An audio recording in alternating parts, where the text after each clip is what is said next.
Good morning, student. Welcome to the fourth video or fourth part of the globalization and Indian economy. And the topic is WTO, World Trade Organization, and is the most important topic of this chapter. So many different questions have come from this topic. Okay, chaliye. So let's start the topic. We have seen that the liberalization of foreign trade and investment in India was supported by some very powerful international organizations. जो हमने पीछे पढ़ा था बेटा कि 1991 में international organisation ने इसका काफ़ी सपोर्ट किया इंडिया का कि इंडिया ने ट्रेड बैरियर्स को रिड्यूस किया, बट ऐसा नहीं था, इनका प्रेशर था बेटा इंडिया पे। और जो इंडिया ने जो लोन लिया था बहुत ज़्यादा वर्ल्ड बैंक से 1991 इकोनॉमी को बचाने के लिए, तो उस लोन के बजाय इन्होंने अपनी शर्तें मनवाई थी। ठीक है, देखिए तो ये कुछ पावरफुल इंटरनेशनल ऑर्गेनाइजेशन जिनका बड़ा प्रेशर रहता है हर कंट्री पे। दीज ऑर्गेनाइजेशन से that all barriers to foreign trade and investment are harmful.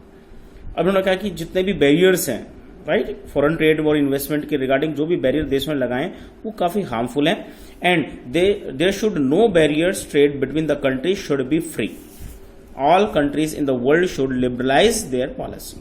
तो कहते हैं ऐसे बैरियर्स नहीं होने चाहिए, trade between countries should be free, ट्रेड हमेशा फ्री होना चाहिए और हर एक कंट्री को लिबरलाइज होना पड़ेगा और ऐसी पॉलिसी लानी होंगी। तो ऐसा एक पावरफुल ऑर्गेनाइजेशन जिसको हम WTO बोलते हैं बेटा, वर्ल्ड ट्रेड ऑर्गेनाइजेशन, इसकी थोड़ी पॉइंट आगे दूंगा। is the one such organization whose aim is to liberalize international trade and started at the initiative of the developed country WTO established। और इन डेवलप कंट्रीज जो रिच कंट्री उन्होंने बेटा इसको establish किया था, उनके पीछे कहीं ना कहीं यही था कि उनको जब ये कंट्री फ्री हुए, थर्ड कंट्री फ्री हुए, थर्ड जो हम कहते हैं वर्ल्ड वॉर 2 के बाद जो फ्री हुए, वो देशों से रॉ मटेरियल नहीं ले पाएंगे या अपना उस एरिया में माल अपना जो गुड्स है वो सेल नहीं कर पाएंगे। तो इन चीज़ों को, इन ट्रेड बैरियर्स को अगर कोई कंट्री यूज करता है उनको हटाने के लिए उन्होंने WTO को बनाया था। वर्ल्ड WTO ने काफ़ी काम किया अपने डेवलप कंट्रीज के लिए। चलिए आगे देखते हैं। तो rule regarding the international trade and see that these rules are obeyed and nearly 160 countries of the world are currently member of the WTO as on June 2014 की बात करें तो इसके बेटा 160 मेंबर्स थे, और आज की बात करें तो WTO के मेंबर्स 165 के आसपास है। ठीक है, 164 थे और अभी 65 था, लास्ट टाइम 65 के आसपास थे। चलिए नेक्स्ट चलते हैं। Through WTO suppose to allow free trade for all and in practice it is seen that the beyond countries that unfairly retain trade barriers. On the other hand WTO rules have forced the developing countries to remove trade barriers. जो country बेटा world war का free हुए उन पे बहुत pressure रहा WTO का और कई जगह उसने इनके बैरियर्स को हटवाया भी किसी भी तरह से। ठीक है, an example of this the current debate on the trade in actual products. और एक्चुअल प्रोडक्ट्स में ये बड़ा डिबेट का विषय रहा है क्योंकि डेवलप कंट्रीज में बहुत सस्ती चीजें बेटा, ठीक है, वहां बहुत सी सब्सिडी दी जाती है जिससे उनका एक्चुअल गुड्स बहुत सस्ता होता है। यूएस में 800-900 रुपए क्विंटल बेटा हम कहते हैं गेहूं होता है और इंडिया में 2000 है। सोचो अब हम अगर ट्रेड फ्री कर दें तो हमारा गेहूं क्या वर्ल्ड में कोई खरीदेगा? कोई नहीं खरीदेगा, राइट। इवन उनका अगर गेहूं हमारे इंडिया में आए तो वो जल्दी बिकेगा। तो हमने इन चीजों को बचाने के लिए कई ट्रेड बैरियर्स अभी भी रखे हैं। ठीक है, अब आते हैं इसकी कुछ टर्म्स से बेटा। तो WTO से पहले जो एक छोटा सा ऑर्गेनाइजेशन था जिसको बोलते हैं GATT, गैट। ओके, क्या बोलते हैं? गैट। फुल फॉर्म लिख लेना इसकी, journal agreement on trade agreement. फिर रिपीट कर रहा हूं, journal agreement on trade agreement, right. 1940 में 8 में बना था बेटा, डेवलप कंट्रीज को बनाया था। इसका हेडक्वार्टर भी वही जिनेवा स्विट्जरलैंड जो WTO का है। ठीक है, 30 अक्टूबर 1947 को साइन हुए थे इसमें और 1948 में बन गया था। हेडक्वार्टर कहां है इसका? Geneva Switzerland. चलिए इसके बाद हम कहते हैं 1995 में इसी जो गैट है इसी के कई मेंबर्स ने मिलके एक नया ऑर्गेनाइजेशन फॉर्म किया। हम कह सकते हैं इसी से इसको सक्सेस करने वाला है। इसके बाद जो नया ऑर्गेनाइजेशन जिसने इसी का वर्क संभाला वो था बेटा WTO इन 1995। WTO की फॉर्म पहले पढ़ चुके हैं, वर्ल्ड ट्रेड ऑर्गेनाइजेशन। बेटा इसके 165 मेंबर्स हैं एंड चेयरमैन अगर आप बात करें करंट की बात करें तो स्टुअर्ट हैब्रिक्सन है हांगकांग के बेटा। ठीक है, तो इसको प्लीज नोट कर लेना। चलिए अब नीचे है, जैसे हमने ऊपर पढ़ा था बेटा, WTO ने बहुत प्रेशर बनाया डेवलपिंग कंट्रीज पे ताकि वो डेवलप कंट्रीज को फेवर कर पाए।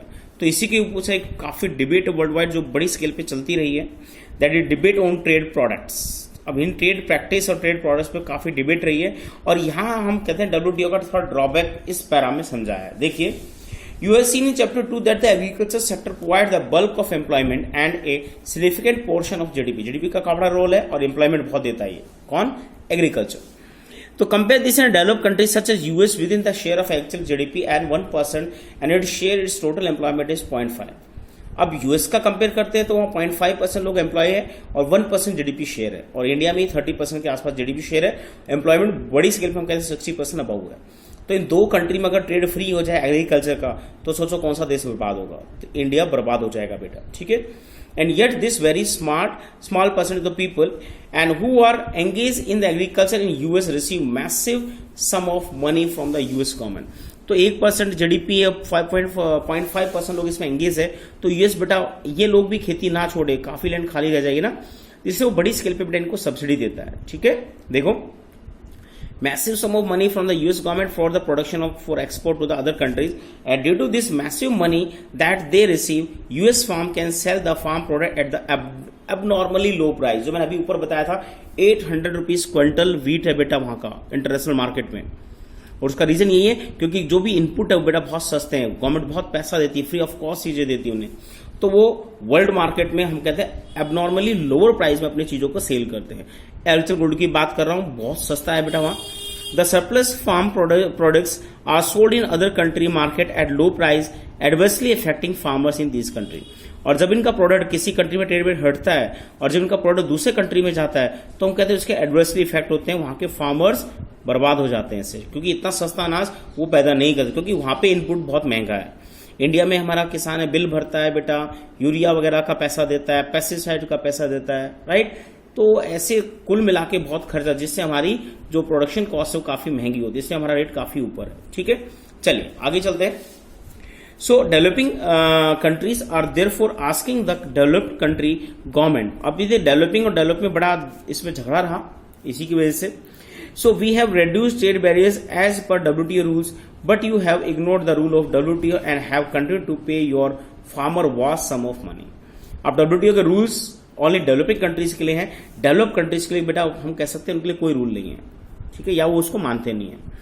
तो देखिए वहां पे देखिए यूएस तो अपने फार्मर्स को बड़ी स्केल पे बहुत पैसा बांटता है ताकि उनका इनपुट कम हो, और इंडिया जैसे डेवलपिंग कंट्रीज अपने फार्मर्स को इतने ज्यादा सहूलियत नहीं दे पाती, इसलिए इनका प्रोडक्ट काफी महंगा होता है। और ट्रेड में हटते ही बेटा हम कहते हैं इन पुअर कंट्रीज के फार्मिंग बहुत तेजी से इफेक्ट होती है।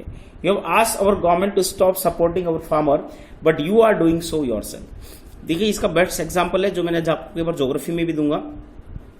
यूएस से मैन्यूर खरीदते हैं, खाद वगैरह खरीदते हैं, यूरिया खरीदते हैं, और उसमें एक ही शर्त होती है यूएस गवर्नमेंट की कि आप इसको सब्सिडी पे नहीं देंगे अपनी सरकार अपने किसानों को। और इंडिया में वो हाई रेट पे 1200 रुपए का बेटा एक बैग मिलता है यूरिया का, राइट। और यूएस में वो कंप्लीट फ्री होता है, सो 1200 रुपए सीधे ही उनके लेस हो गए, राइट। इसलिए बेटा उनकी जो आउटपुट है वो हम कहते हैं प्रोडक्शन तो लगभग बराबर है दोनों जगह, बट जो इनपुट कॉस्ट है वो यूएस में बहुत कम है, इंडिया में काफी ज्यादा है। तो यही क्वेश्चन यहाँ रेज होता है, you have asked our government to stop supporting our farmer. तो हमारे जैसे इंडिया जैसे कंट्री है जो वर्ल्ड बैंक से पैसा लेने के बाद ट्रेड फ्री कर चुके हैं अपने ट्रेड को, तो उनको डब्ल्यूटीओ प्रेसाइज करता है कि आपकी गवर्नमेंट फार्मर्स को सपोर्ट ना करे, but you are doing so yourself. But developing country अपने कंट्री में हर एक फार्मर को हर चीज फ्री देते हैं। Is this free and fair trade? क्या ये फ्री और फेयर ट्रेड है?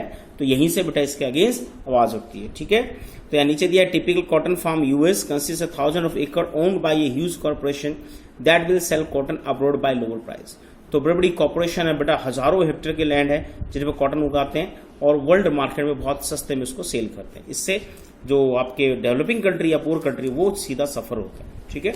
चलिए आते नेक्स्ट टॉपिक में, that is impact of globalization in India. अब इंडिया पे क्या इंपैक्ट पड़ा बेटा इसका, ओनली इंडिया का टॉपिक दिया ये।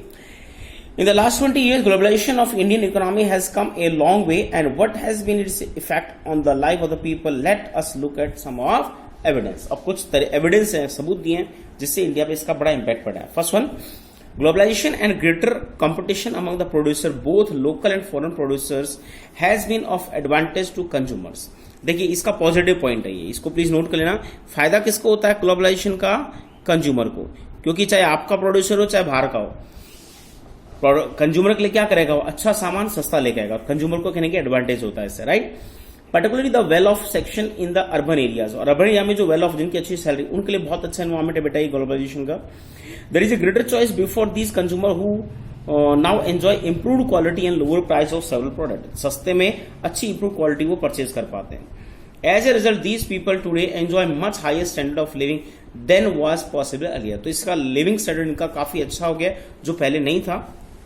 Then among producers and workers the impact of globalization has not been uniform. अब देखिए हम वर्कर्स की बात करें और प्रोड्यूसर की, दोनों में ऐसा नहीं है सेम है उनके ऊपर इम्पैक्ट। देखिए first MNC has increase the investment in India over past 20 years. तो पिछले 20 साल में बेटा इन्वेस्टमेंट बढ़ा है एमएनसी का, which mean the investing in India has been beneficial for them and MNC have been interested in industries such as cell phone, automobile, electronics, soft drink, fast food, service such as banking in urban areas.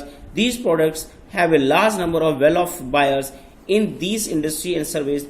New jobs have been created. Also, local companies supplying raw material and to these industry have prospered. तो यहाँ तक बेटा हम कहने के positive point की बात करें कि पहला आ गया इन्वेस्टमेंट बहुत आया इंडिया में, टेक्नोलॉजी आई, नई कंपनीज आई, राइट। हमारे यहाँ की छोटी कंपनीज को बेनिफिट, उनको रॉ मटेरियल सप्लाई करती है, राइट। तो इस तरह से कहीं ना कहीं यहाँ तक पॉजिटिव पॉइंट है। चलते हैं आगे। Then secondly several of top Indian companies have been able to benefit from increase competition. अब कुछ टॉप कंपनीज को फायदा भी हुआ, कंपटीशन जब बढ़ता है तो हम कहते हैं कहीं ना कहीं सबको बेनिफिट होता है बेटा, ठीक है। They have invested in newer technology and production method are raise and their production standard. तो स्टैंडर्ड बढ़ा है उनका, नई टेक्नोलॉजी उन्होंने यूज की है। And some have gained from successful collaboration with foreign companies. और कुछ हमारी छोटी कंपनी जो अदर फॉरेन कंपनी से कोलैबोरेट करके ज्वाइन कर सेक्टर लगा के उन्होंने बहुत तेजी से डेवलप किया है। मैंने आपको पीछे भी हीरो का एग्जांपल दिया था, हीरो साइकिल डालती थी, होंडा के साथ कोलैबोरेट किया और हीरो होंडा मोटरसाइकिल आने लगी। और आज हम कहते हैं हीरो अलग से मोटोकॉप की तरफ जानी जाती है, ठीक है। ऐसे ही हमारी मारुति सुजुकी है, ऐसे बहुत सी कंपनीज है बेटा।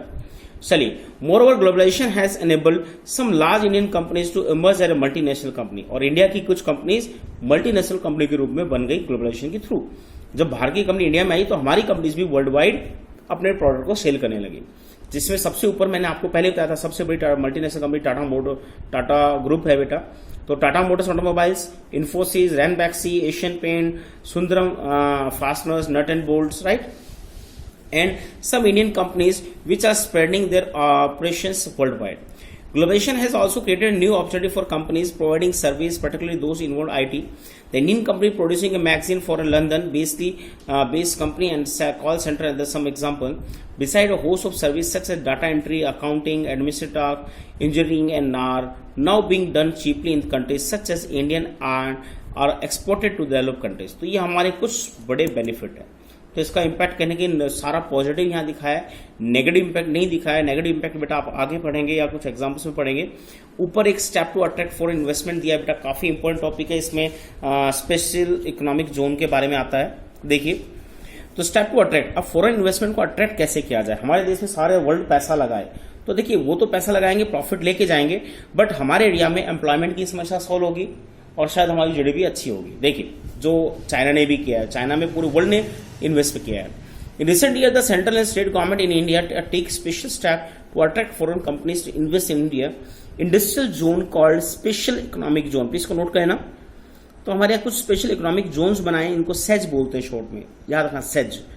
Are being set up and SEZ are to have world class facility, electricity, water, road, transport.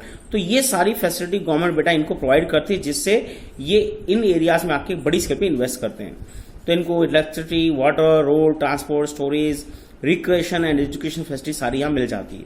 Companies who set up production units in SEZ do not have to pay tax for initial period of 5 year. तो कुछ state बेटा इसको freedom देते हैं, इनको tax की भी relaxation देते हैं 5 ईयर का।